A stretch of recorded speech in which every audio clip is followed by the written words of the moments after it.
Patriots doing what they do, winning rings, shaking hands, kissing babies in our nation's capital. Except this year, quite a few players won't be making the trip to President Donald Trump. Here's Devin McCourty and Chris Long on their personal decision to opt out.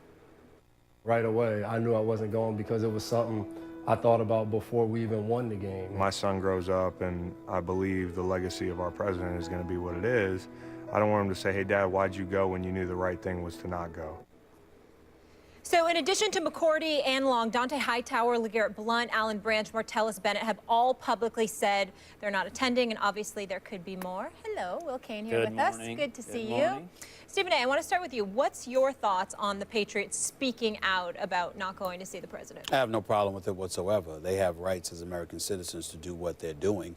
What I like and what I appreciate about today's generation of players is that they're willing to articulate why that is. I don't want to hear from a Tom Brady who skips a White House visit that, you know, I had a scheduling conflict or something like that. I don't want to hear that, even though Michael Jordan did that one time. I think it was the H.W. Bush, if I remember correctly. I think it was in 1991. I don't want to hear that. If you have, it's tradition for the President of the United States to invite professional teams and athletes to the White House to celebrate victories. That's it's an American tradition. And obviously, whether you like the president or not, you're a citizen of the United States of America.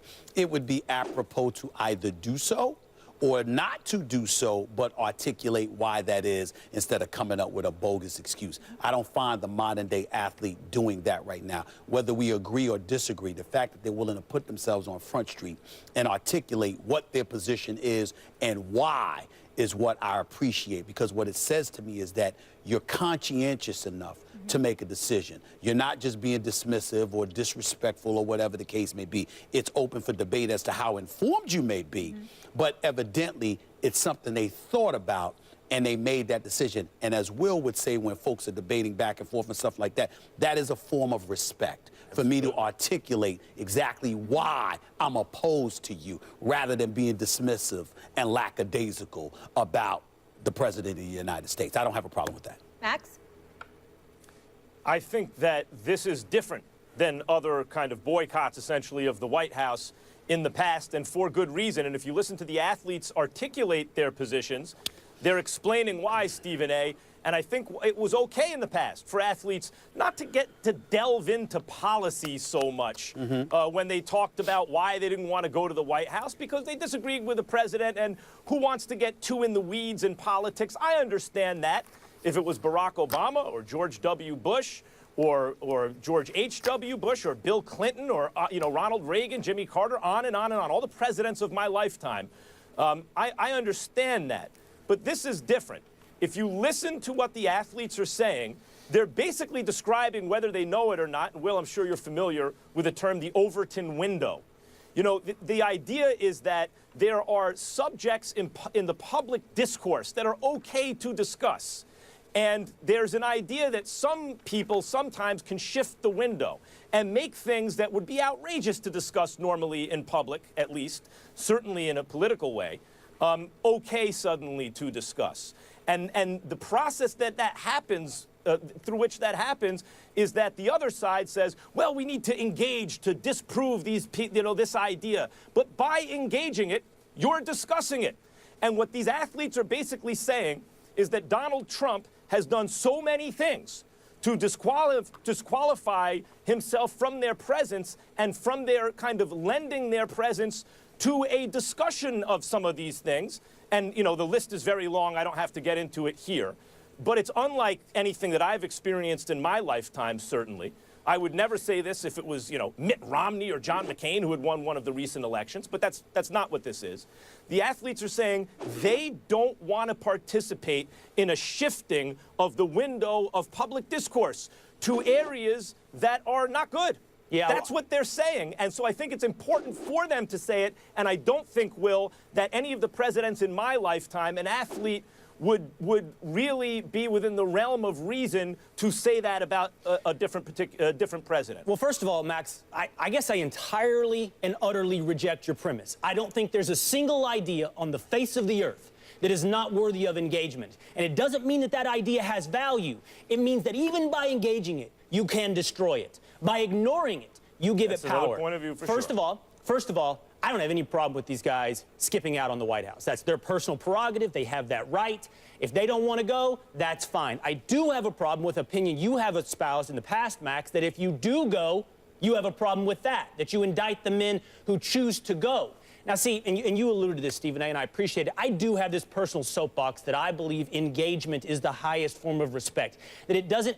By engaging, by showing up, you're not suggesting that you agree. It's not an endorsement. All of these players, Max, going to the White House, they're not endorsing Donald Trump nor any of his ideas. They're honestly not even really engaging it. They're just going and participating in what amounts to an apolitical tradition in the United States. And Max, I just think you're going to be able to answer this question on your terms, so you'll be able to win it. But I don't even think you believe there are people who are beyond the pale that you wouldn't show up. I wonder, Max, if you were traveling Russia, would you turn down a state dinner with Vladimir Putin? If you were in China, would you decline an invitation to go to it? In China, you would decline an invitation to participate in a state dinner. Yeah, well, certainly in Russia. I mean, China's we can get guilty to of specifics massive of human various rights abuses. Right. We can get into discussions about various authoritarian regimes throughout the world and with whom I would have dinner or even travel in that area as a result of the governments. That's a separate issue. But you put your finger on it before, Will, when you said it's an issue of respect. What these athletes are saying, some of them is, I do not respect this president and I will not show up. But see, what you're doing, I think, is you're taking showing up and endorsement and making them the same thing. And I think that's entirely the wrong prism. No, they are. It's not.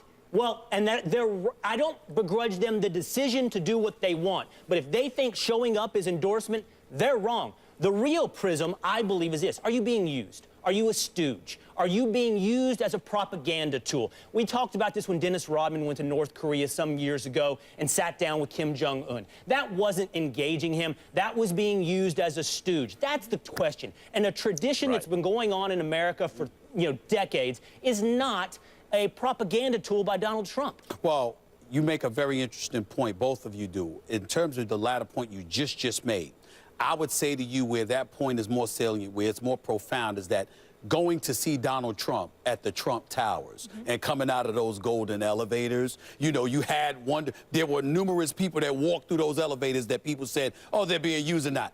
This is not the case with the White House. It's a tradition. The president, you win a Super Bowl, you win a championship, you get invited to the White House. Bigger than Donald Trump. But Max, getting back to your original point, and I think it's fair to give you an opportunity to answer this, you and Will.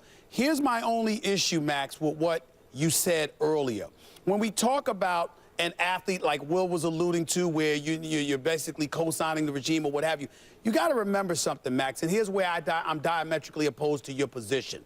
There are plenty of dudes, when you talk about Trump and how people may feel about this president, you're assuming that you know exactly what people felt about previous presidents. I'm here to tell you, there's a whole bunch of people throughout the United States of America. I think it's fair to say that it wasn't me, it wasn't you, but there were a whole bunch of people that had a problem with President Barack Obama being our commander-in-chief.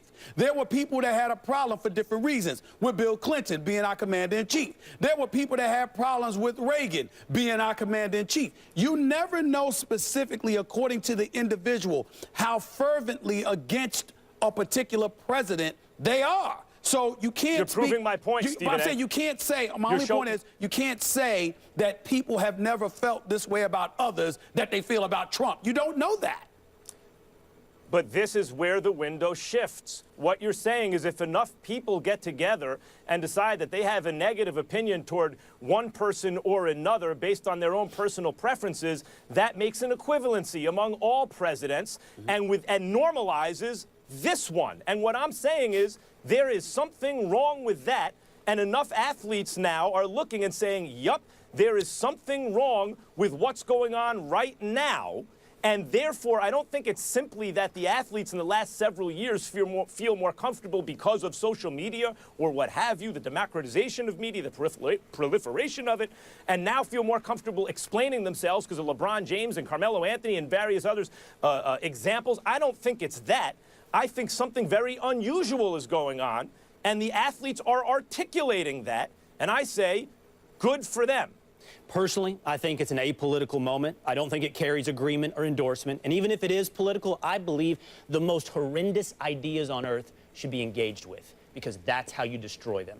That's how, by facing them, facing them down, not pretending they don't exist. I'd have to say I agree with you totally. I really do on that one. It's actually apolitical and political. Well, it's a combination of both, but Will is absolutely right about the last point in terms of a willingness to engage. That's a separate discussion for another day. Is that just a willingness to engage, Max? In a discussion? That's Look at that what we're saying. face. Look at that smirk. We will save that for another day. No, but you know, there's we do have the to idea go. the idea of equivalency, and on the other hand, and you always give equal kind of attention to both sides of an argument. No, I reject that, and most thinking people do. We got to leave it there. That is for another day. Will, sit tight. We'll be with you Okay. in just a moment. Very much looking forward to this next conversation. Carmelo Anthony and Kristaps Porzingis can't be happy after what went down in Knicks land this weekend. Take a listen to what Phil Jackson had to say about Melo. We'll react to that after the break.